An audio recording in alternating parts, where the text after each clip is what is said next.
1620년 우리가 잘 아는 대로 메이플라워 호를 타고 100명 남짓 되는 영국의 청교도들이 신앙의 자유를 찾아서 아메리카의 신대륙을 찾아 나서게 됩니다.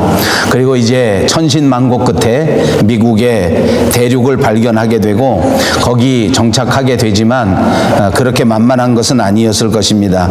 전혀 새로운 곳에서 추위와 싸워야 했고 또 배고픔, 굶주림, 그리고 새로운 지역에서 생겨지는 이런저런 풍토병, 그리고 그 지역에 먼저 살고 있었던 인디언들의 반대, 그리고 들짐승들의 습격, 이런저런 일들, 그야말로 고난이 그칠 줄 몰랐고 엎친 데 덮친 여러 가지 문제들 때문에 이 100여 명 남짓한 청교도들은 첫 해, 한 해를 지나고 난 다음에 겨우 절반 정도만 살아남고 나머지는 다 목숨을 잃을 정도로 아주 치열한 이런 정착이었습니다.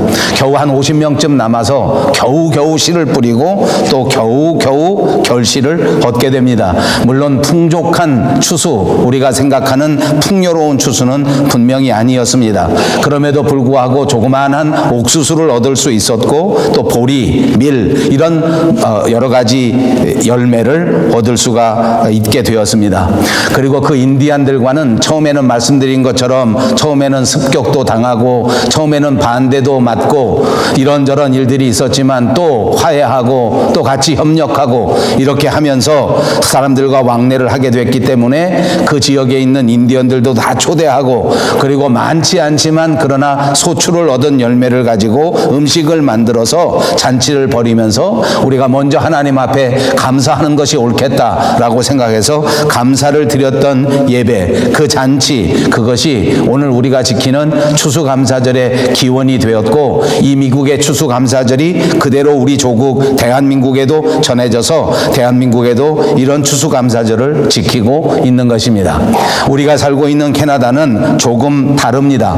우리 신학자들이나 역사학자들은 이 캐나다에는 추수감사절이 없다라고 주장하는 사람들이 많습니다. 왜냐하면 우리 캐나다는 음식을, 열매를 얻어서 추수를 해서 곡식으로 하나님 앞에 감사의 예배를 드린 것이 아니라 오히려 이 영국에서부터 이 캐나다 대륙에 무사히 정착하게 된 것을 감사해서 새로운 대륙을 발견하게 된 것이 감사해서 그 여행에 그 엄청난 폭풍과 그 엄청난 위험에서부터 생명을 건지게 된 것이 감사해서 하나님 앞에 예배를 드렸고, 그것이 오늘의 감사절의 기원이 될 수 있기 때문입니다. 아무튼 캐나다는 추수감사절에 관련된 이런 정확한 기원은 찾아볼 수 없다고 말해야 될 것입니다. 자, 우리가 지키는 이 추수감사절은 그렇다면 민족의 역사가 중요한 것이 아니고 성경이 가르쳐주고 있는 기원이 있을 것인데, 성경에는 이 추수감사절의 기원이 어떤 것인가 하는 것이 우리가 같이 봉독한 신명기서에 나오고 있습니다. 이스라엘 백성들은 1년에 중요한 절기 3가지를 지켰는데 이것을 3대 절기라고 했고, 이 절기 가운데 있는 초막절이 오늘 우리가 지키는 추수감사절의 근거라고 말할 수 있습니다. 이 초막절은 유대 사람들이 지키는 달력 가운데 7번째 달에 해당하는데 이것이 오늘날에는 9월이나 혹은 10월쯤에 해당되는 달입니다. 그래서 그 9월이나 10월쯤 7번째 달 15일부터 오늘 본문에 나와 있는 것처럼 이래 동안, 일주일 동안 이 절기를 지키게 하였습니다. 그리고 이 절기야말로 농사가 바로 끝나는 가을에 지켰기 때문에 1년의 가장 큰 절기로 지키고, 당연히 이 농사가 끝나는 추수 곡식의 결실 가운데에서 지켜졌기 때문에 이것이 추수감사절의 근거가 될 수 있다고 볼 수 있겠습니다. 그래서 이 초막절 행사에는 중요한 내용이 들어 있습니다. 오늘 이 초막절 행사를 지키라고 명령하신 신명기의 말씀을 중심으로 해서 우리가 추수감사절에 어떤 신앙을 가져야 할 것인가 하는 것을 함께 살펴보려고 하는 것입니다. 이 추수감사절의 신앙적 기원 가운데 가장 중요한 것은 초막절이라고 했는데, 초막절은 말 그대로 초막에서 지내는 절기를 말하는 것입니다. 초막에서 지낸다, 텐트에서 지낸다. 1주간 동안 텐트를 치고 그 초막 위에서 온 가족이 거기 거하면서 지키는 절기입니다. 이것은 이스라엘 민족들이 40년 동안 출애굽한 다음에 광야의 생활을 하게 되었는데 그 광야 생활할 때 다 장막을 짓고 살았기 때문에, 초막을 짓고 살았기 때문에, 텐트를 짓고 살았기 때문에 이 장막 생활을 기념하게 하려고 하시는 하나님의 뜻이 있는 것입니다. 이 장막에서 살았던 것을 기념하기 위한 절기, 그것이 초막절이다, 이렇게 생각하시면 되겠습니다. 이것을 통해서 하나님께서는 이스라엘 백성들이 이 장막을 짓고 살았던 이 광야의 삶을 잊지 말라고 말씀하시는 것이요, 이스라엘 민족들은 이 출애굽의 은혜, 그리고 광야 생활 동안 하나님이 함께 하신 이 은혜, 고난 가운데에서도 인도해 주신 하나님의 은혜를 반드시 기억하라고 말씀하시는 것이 이 초막절의 정신이라고 말할 수 있겠습니다. 그렇습니다. 이 출애굽의 사건이라고 하는 것은 바로 이스라엘의 백성들이 애굽 땅에서 노예 생활하다가 벗어난 것을 말씀하는 것 아닙니까? 이 출애굽의 사건은 오늘 우리의 신앙의 삶에서 예수 그리스도를 통하여 죄에서 구원받게 되는 이 놀라운 은혜를 우리에게 가르쳐 주시는 절기입니다. 그래서 우리는 이 추수감사절을 지키면서 반드시 기억해야 할 것은 이 추수감사절이 십자가의 구원의 은혜를 우리에게 가르쳐 준다. 그러므로 이 절기에 우리가 가장 중요하게 생각해야 할 것은 우리 구주 예수 그리스도께서 십자가를 지심으로 저와 여러분을 구원해 주셨다, 십자가를 통하여 예수님이 나를 구원해 주셨다 하는 것을 기억하고 이 구원의 은혜에 감사하는 것이야말로 이 감사절의 가장 중요한 의미라고 믿습니다. 우리 한번 입으로 해보십시다. 예수님께서 십자가를 통하여 나를 구원하셨습니다. 이보다 더 큰 감사의 조건은 이 세상에 찾을 수가 없을 것입니다. 이 초막절에 초막을 치고 텐트를 치고 그리고 그 가운데 온 가족이 함께 모여서 안락한 집을 놔두고 안락한 보금자리를 떠나고 그리고 이 초막에서 불편한 생활을 할 수밖에 없었던 것은 바로 옛날 광야의 삶에서 살았던 그 고난의 시절을 생각하면서 오늘의 삶을 다시 한번 신앙적으로 생각해 보라는 의미가 있는 것입니다. 옛날의 고난, 옛날의 광야 생활, 옛날의 어려운 것을 생각하면서 오늘 하나님께서 이만큼 축복해 주신 것을 반드시 기억하고 그리고 오늘의 현실에 관하여 불평하기보다는 감사하는 것이 신앙인으로서의 삶의 태도다 하는 것을 가르쳐 주는 것인 줄로 믿습니다. 그러므로 우리 인간, 우리 신앙인들은 반드시 기억해야 합니다. 지난날의 고난, 지난날의 아픔, 이 모든 것들을 기억하면서 오늘 하나님께서 우리를 인도해 주시는 것을 감사하고 오늘 이와 같이 아름다운 환경을 허락해 주신 것을 하나님 앞에 감사하면서 살아야 될 줄로 믿습니다. 오늘 예배하는 저와 여러분 반드시 지난날을 기억하시고 오늘 이 삶을 인도해 주시는 하나님 앞에 이 놀라운 축복을 베풀어 주신 하나님 앞에 감사하며 살아가시기를 주님의 이름으로 축복합니다. 지나간 과거의 고난을 기억하지 못하면 오늘의 축복을 감사하지 못합니다. 지난날의 아픔을 기억하지 못하면 오늘의 환경을 감사하기는커녕 오히려 원망하고 오히려 불평하는 삶을 살게 될지도 모릅니다.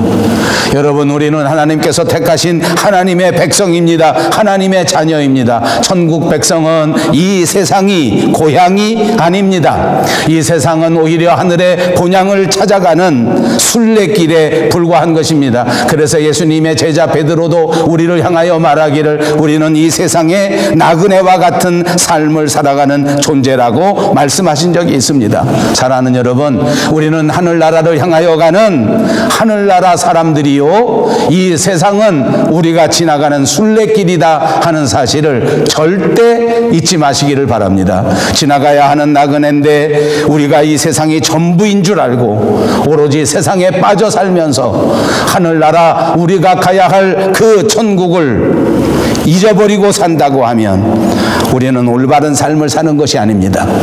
이 나그네 삶을 살면서 우리가 가야 할 저 영원한 본향 하나님의 나라를 사모하면서 그 나라를 바라보면서 살아가는 신앙의 삶을 살아야 하는 것입니다. 오늘을 사는 저와 여러분, 우리 현대의 신앙인의 가장 큰 문제는 세속화라고 말할 수 있는데, 이것은 바로 하늘나라를 까맣게 잊어버리고 세상에만 짝하여 사는 것을 말하는 것입니다. 여러분 명심하십시오. 우리는 하늘의 백성입니다. 이 세상을 전파하기 위하여 이 세상에 사는 것이 아닙니다. 하나님이 세우신 교회에 다니는 성도들은 이 세상에 정의를 전파하거나 이 세상에 공평을 전하는 자들이 아닙니다. 하나님의 나라를 전하는 것입니다. 우리 교회 다니는 사람들에게 조국도 중요하고 대한민국도 중요하고 우주도 중요하고 모든 것들이 다 중요할 수 있습니다. 그러나 하나님의 교회는 오직 하나님의 나라를 전파하는 곳이라고 하는 사실을 잊지 말아야 할 줄로 믿습니다. 많은 현대 그리스도인들이 착각합니다. 우리의 나라 천국을 잊어버린 채 이 땅 위에서 유토피아를 만들 수 있다고 착각합니다. 이 땅 위에서 민주주의가 정착되면 하나님의 나라가 되는 것처럼 착각합니다. 이 땅 위에 공산주의가 완전하게 실현되면 그것이 하나님의 나라라고 이렇게 착각된 주장을 합니다. 아닙니다. 오로지 하늘나라를 바라보시고 하나님이 약속하신 그 천국의 가치관, 그리고 그 천국의 삶의 원리로 오늘의 그리스도인다운 삶을 살아가시는 저와 여러분, 그리고 우리 밴쿠버 영성교회가 꼭 되시기를 바랍니다. 초막절에서 지나는 이 감사절의 또 다른 중요한 점은 바로 수학에 대한 감사입니다. 초막절은 말씀드린 것처럼 농사철이 끝나고 곡식을 저장하는 시점에 열렸던 절기입니다. 그래서 풍성한 수학을 허락하신 하나님께 감사드리는 추수감사절의 성격이 들어있는 것입니다. 그래서 이 절기를 다른 말로는 수장절이라고도 불렀습니다. 오늘 우리가 같이 읽은 본문 13절에는 너희 타작마당과 포도주 틀의 소출을 거두어들인 후에 이래 동안 초막절을 지키라 라고 말씀하고 있지 않습니까? 이 세상에서 감사하는 것만큼 아름다운 일은 없습니다. 우리 한번 입으로 또 해보십시다. 감사하는 것만큼 아름다운 것은 없다. 저는 우리 성도님들의 삶이 아름다워지시기를 바랍니다. 여러분의 삶이 가장 아름다운 삶이 되기 위하여 감사만큼 중요한 것이 없습니다. 감사하면서 사십시오. 그러면 여러분의 삶이 아름다운 삶이 된단 말입니다. 감사하면서 사십시오. 그래야 여러분의 가정이 가장 행복하고 가장 아름다운 가정이 되는 줄로 믿습니다. 감사라는 말은 우리 인간이 할 수 있는 가장 아름다운 언어입니다. 이 감사 라고 하는 말이야말로 인간이 할 수 있는 가장 존귀한 말인 줄로 믿습니다. 그런데 이 세상 사람들 중에는 세 가지 종류의 사람이 있습니다. 첫째는 감사를 전혀 모르는 사람입니다. 제가 살아보니까 이 세상 사람들 가운데에는 정말 감사라고는 전혀 모르고 사는 사람들이 얼마나 많은지 모릅니다.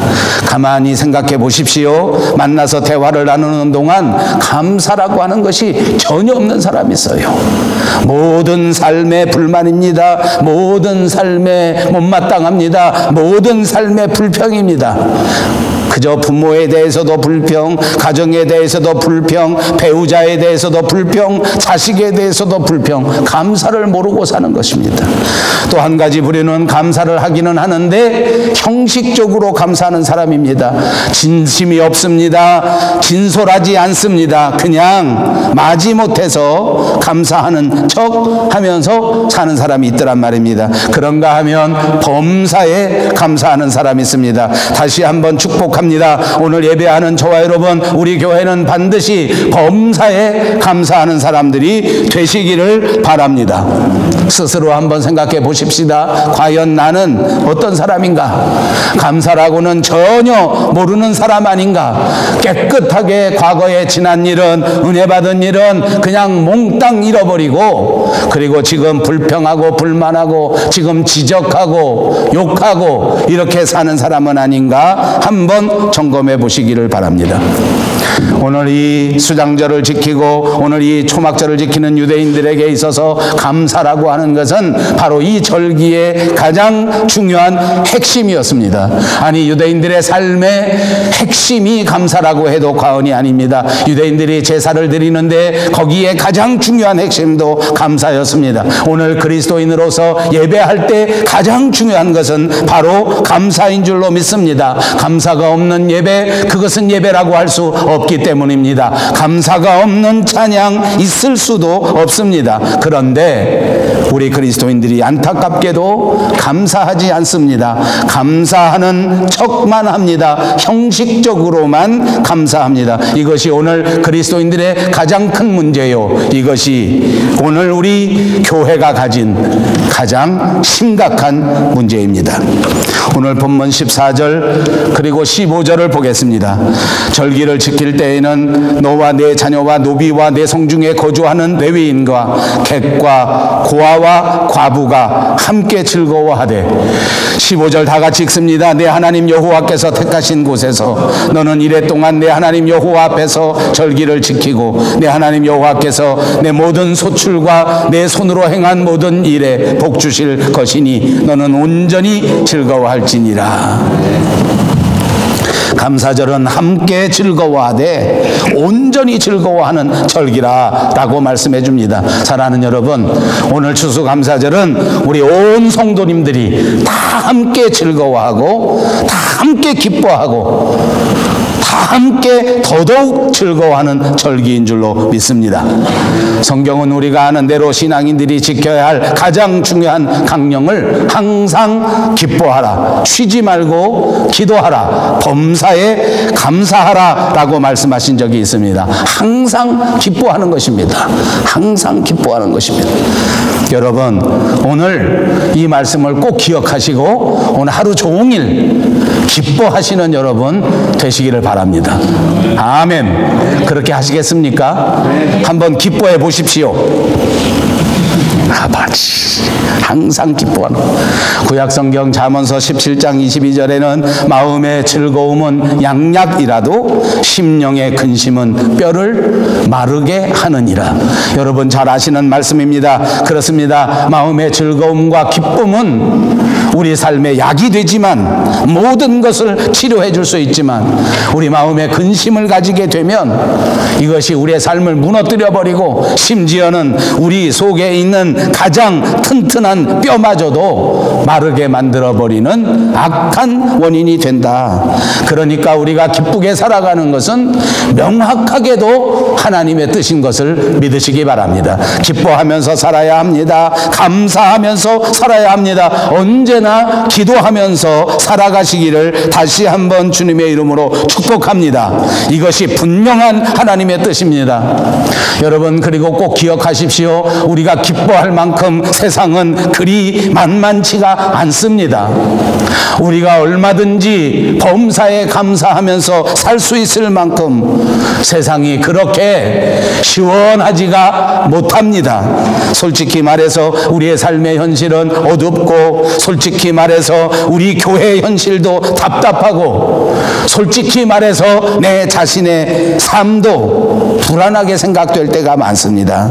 그런데 여러분, 이렇게 어려운 형편 속에서 어둡고 답답하고 불안하게 생각된다고 하더라도 그래도 기뻐하면서 살아야 하는 것이 우리 그리스도인의 강령이라 그 말입니다. 만약 여러분 현실이 어렵다고, 현실이 답답하다고 내 생각마저 답답해지고 내 생각마저 우울해지면 어떻게 되는지 아십니까? 그러면 사람의 감정이 헤어나오질 못해. 우울한 감정에 빠져들고 또 빠져들고 또 빠져들면 이것이 우리의 뼈마저도 삭아내리게 만들어 우리의 온몸을 무너뜨리게 만들고 우리의 인생 자체를 망쳐버리는 것이 되는 것입니다. 왜 그런지 압니까? 사단이 역사하는 것이기 때문입니다. 여러분, 세상이 어려우면, 여러분의 삶에 답답한 마음이 들어오면 사탄이 나를 속이는 거구나, 이렇게 떠오른 머릿속에 생각을 떠올리시기 바랍니다. 입으로 한번 해보십시오. 사탄이 나를 속이는 거구나. 살다가 불안한 생각이 들어서 벌벌 떨게 되면 아, 사탄이 나를 속이는구나. 걱정 마십시오. 걱정 마십시오. 살다가 어둡고 답답한 일 만나도 아, 사탄이 또 나를 속이려고 하는 거구나. 걱정 마십시오. 하나님을 바라보시면 하나님께서는 우리의 인생을 꼭 붙잡으셔서 아무리 답답할지라도 아무리 어두울지라도 심지어는 사방에 우겨쌈을 당할지라도 주님이 우리를 붙들고 하나님의 나라로 반드시 이끌어 가신다고 약속해 주시지 않았습니까? 그러니까 불안해할 필요가 없단 말입니다. 그러니까 우리가 우울해할 필요가 없단 말입니다. 다시 하나님을 바라보시고 기쁨을 회복할 수 있는 여러분이 되시기 바랍니다. 여러분, 눈을 개슴츠레하게 뜨면 하나님이 보이지가 않습니다. 저는 요즘 나이가 들어서 눈이 자꾸만 문제입니다. 오죽하면 제 손녀딸이 저를 보고 할아버지는 눈이 문제야, 눈이. 아버지, 우리 손녀딸이 저보고 눈이 문제라고 하는 것은 눈이 못생겼다는 것이 문제입니다. 제가 말하는 제 문제는 뭔지 압니까? 잘 안 보이는 게 문제입니다. 아침에 눈을 뜨면 개슴츠레해서 보이질 않습니다. 아침에만 안 보이는 건 오래되었습니다. 그런데 요즘 보니까 오후 3시쯤 지나가면 잘 안 보입니다. 책이 안 보여요. 3시만 넘어가면 피곤해서 안 보여요. 제가 보니까 우리 교회에서 눈을 제일 크게 뜨는 분은 누군가 하면 우리 이장로님입니다. 우리 이장로님은 사진만 보면 눈이 이렇게 뜨더라고요. 왜 그런지 모르겠어. 거기서부터 눈이 문제야, 저 아저씨는. 눈을 이렇게 뜨고. 근데 내가 왜 저 장로님 눈이 이렇게 뜨나 요즘 알겠다니까. 아, 이게 3시 넘어가면 눈을 이렇게 떠야 돼, 이렇게. 내가 왜 3시 넘어가면 이렇게 되는가 했더니 우리 집안에 공무원의 피가 흘러서 3시 넘으면 퇴근하고 집에 가서 쉬라. 아버지, 눈을 크게 떠야 합니다. 세상 살아가는데 여차하면 사탄에게 속아 넘어갑니다. 눈이 개슴츠레하면 하나님이 하시는 말씀이 보이지가 않는 거예요. 하나님이 우리에게 주신 축복이 보이지가 않는 거예요. 흐릿해져 버려요. 약속이 흐릿해지니까 사탄에게 속아버립니다. 약속이 흐릿해지니까 그만 사탄의 노름에 놀아나다가 우울증에도 걸리고 실패에도 걸리고 주저앉아 버려 인생을 포기해버리는 엄청난 잘못을 저지르는 것입니다. 사랑하는 여러분, 믿음의 눈을 크게 뜨십시다. 한번 떠보십시오. 이따 꼭 이장로님한테 어떻게 하는 거냐고 꼭 물어보셔서. 아버지, 믿음의 눈을 크게 떠서 하나님을 바라보시고 이렇게 오늘 지금 이 순간처럼 하나님이 주시는 기쁨을 회복하세요. 웃음을 회복하세요. 마음의 행복을 회복하세요. 언제나 기뻐하면서 언제나 감사하면서 날마다 주님 앞에 찬양하고 날마다 주님 앞에 예배하면 어두운 생각이 우리를 틈타지 못합니다. 추악한 생각이 우리를 틈타지 못합니다. 세상의 모든 부정적인 생각을 물리치게 될 줄로 믿습니다. 오늘 이 추수감사절에 가장 중요한 것은 바로 이것입니다. 눈을 크게 뜨고 하나님이 우리에게 주신 약속을 똑똑히 바라보고 기쁨을 회복하는 것입니다. 또 한 가지 있습니다. 즐거워하되 함께 즐거워하라. 14절에 있는 말씀 다시 한번 읽어보십시다. 절기를 지킬 때에는 너와 내 자녀와 노비와 성중에 거주하는 레위인과 객과 고아와 가부가 함께 즐거워하되. 하나님께서는 이스라엘 백성들에게 추수감사절을 혼자 기뻐하는 것이 아니라 함께 기뻐하는 절기로 주신 것입니다. 사실 우리 인생은 이 세상에 어느 누구도 혼자 세상을 살아갈 수 있는 사람은 없습니다. 그러므로 당연히 이 세상에 어떠한 절기도 혼자 지날 수 있는 절기는 없습니다. 함께 즐기는 것입니다. 함께 기뻐하는 것입니다. 우리 식구들 모두가 함께 모여서 기뻐할 수 있어야 합니다. 나그네들도 소외된 사람들도 이웃도 모두가 다 함께 즐거워할 때에 이것이 하나님이 기뻐하시는 추수감사절이 된다는 말씀인 줄로 믿습니다. 그리고 보니 우리 인생의 지혜가 여기 있지 않습니까? 기쁨은 나눌수록 훨씬 더 커지는 것입니다. 농사짓는 농부를 보십시오. 많이 농사를 위해서 수고하고 애쓰고 땀 흘리지만 자기 혼자만을 위해서 하는 것이 아닙니다.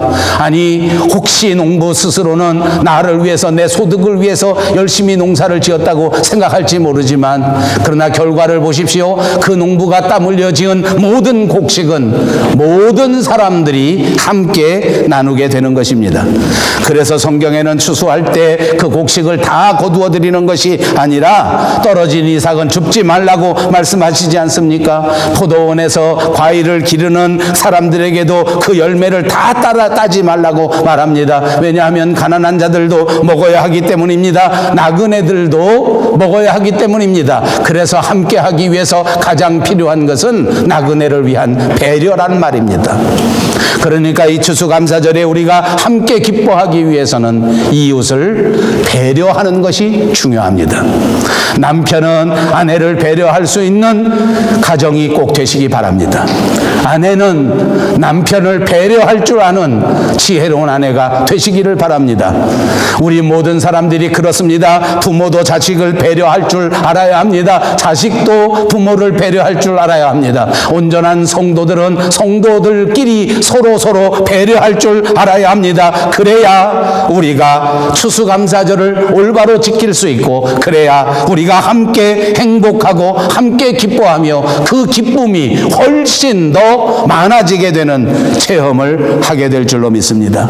여러분, 우리가 살아가면서 우리는 농사짓는 사람이 아닙니다. 그렇다 할지라도, 우리가 농사짓지 않는 사람이라고 할지라도 우리가 얻는 모든 것이 우리 것이 아니란 말입니다. 이것이 배려입니다.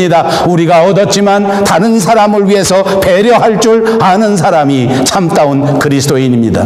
내가 노력해서 얻었지만, 내가 땀 흘려서 얻었지만, 내가 정말 수고해서 얻었지만, 그러나 어려운 이웃을 위해서 나눌 줄 알고 소외된 이웃을 위해서 나눌 줄 아는 것이야말로 추수감사절의 정신이요, 이것이 우리를 행복하게 하고 이것이 우리를 훨씬 더 기쁘게 한다는 사실을 믿으시기 바랍니다. 어느 부흥사 목사님이 그런 말씀하시는 걸 들었습니다. 공부해서 남 주냐 하는 말이 우리나라에 있었는데, 제발 공부해서 남 좀 주라 라고 하는 말을 들었습니다. 그렇습니다. 공부도 내가 열심히 합니다. 왜 그런지 아십니까? 남을 주기 위해서입니다. 남에게 배려하기 위해서입니다. 남에게 봉사하기 위해서입니다. 이 세상 살아가면서 오늘 이 추수감사절에 다시 한번 우리 모두가 명심하시기 바랍니다. 이 세상에서 모두 나의 것이 아닙니다. 내 것이 다른 사람의 것이요, 다른 사람의 것이 내 것이 포함되어 있다고 하는 것입니다. 모두가 다 함께 하나님 안에서 신앙생활할 때에, 모든 수확을 함께 즐길 때에, 모든 열매를 함께 나눌 때에 진정한 의미를 가질 수 있다고 하는 사실을 기억하시기를 바랍니다. 그리스도인으로서 특별히 이 거룩한 의미를 망각하지 말아야 합니다. 우리의 모든 것을 나눠야 합니다. 추수의 열매도 나누어야 합니다. 달란트도 나누어야 합니다. 초대교회는 자기가 가지고 있는 모든 재산마저도 자신의 것이라고 주장하지 않고 이것을 팔아서 사도들의 발 앞에 갖다 놓고 온 교회가 서로 나누고 서로 기뻐하며 서로 즐기면서 살았던 것입니다. 내 것을 포기할 줄 아는 것이 그리스도인의 삶이요, 자신의 소유를 포기하는 것이 신앙의 출발이라고 하는 사실 기억하시기를 바랍니다. 야고보서 1장 27절에 참된 경건을 말씀하실 때 고아와 과부를 환난 중에 돌아보고 새 속에 물들지 아니하는 것이라. 경건한 삶이 무엇입니까? 고아와 과부를 환난 중에 돌아보고 세상에 물들지 않는 것이라 말했습니다. 이것이 참된 경건이요, 이것이 참된 그리스도인의 삶이요, 이것이 참된 추수감사절의 의미인 줄로 믿습니다. 오늘 추수의 절기를 맞아서 다시 한번 다른 사람들의 수고도 생각해 보아야 합니다. 하나님께 감사할 뿐만 아니라 이 세상 모든 사람들에게 감사할 줄 아는 마음을 가져야 합니다. 농사 짓는 사람들에게 감사해야 합니다. 모든 물건을 만드는, 생산하는 사람들에게 감사해야 됩니다. 우리에게 아름다운 지식을 전파해주는 선생님들에게 감사해야 됩니다. 우리 모두가 이렇게 서로에게 감사하는 감사하는 마음을 가질 때 이것이 하나님이 가장 기뻐하시는 하나님의 마음인 것입니다. 종교개혁 당시에 유명한 크롬웰이라고 하는 영국의 수상은 이렇게 기도했습니다. 어떤 사람은 음식이 있어도 식욕이 없고, 어떤 사람은 식욕이 있어도 음식이 없는데, 나는 적당한 음식도 있고 적당한 식욕도 있는 것이 감사합니다. 여러분, 제가 이 말 왜 하는지 압니까? 이 세상의 감사의 조건은 거창한 것이 아니란 말입니다. 이 세상에서 감사해야 되는 조건은 멀리 있는 것이 아닙니다. 이 크로멜 같은 사람의 감사의 기도처럼 가까이 있는 것입니다. 오늘 이 순간 하나님 앞에 감사의 조건을 찾으시기 바랍니다. 그런데 명심하셔야 할 것 있습니다. 좋은 환경에서 감사하는 것은 누구나 할 수 있는 일입니다. 우리가 자랑스러운 하나님의 성도라고 하면, 성숙한 그리스도인이라고 하면 어떤 조건에서도 감사할 수 있어야 합니다. 아니, 감사할 수 없을 만큼 처절한 환경 속에서도 감사할 줄 아는 것이 성숙한 그리스도인의 모습인 줄로 믿습니다. 그래서 말씀드린 것처럼 사도 바울은 데살로니가전서 5장 18절에 범사에 감사하라. 이는 그리스도 예수 안에서 너희를 향하신 하나님의 뜻이다. 좋은 조건에서도 감사하고, 아닌 조건에서도 감사하고, 정말로 열악한 조건에서도 하나님 앞에 감사할 수 있다면 그 그리스도인의 삶이 하나님의 뜻에 합한 삶이라는 것입니다. 어떻습니까? 2019년 이 추수감사절에 저와 여러분과 함께 한번 마음에 결심하고 하나님 앞에 소원해 보지 않겠습니까?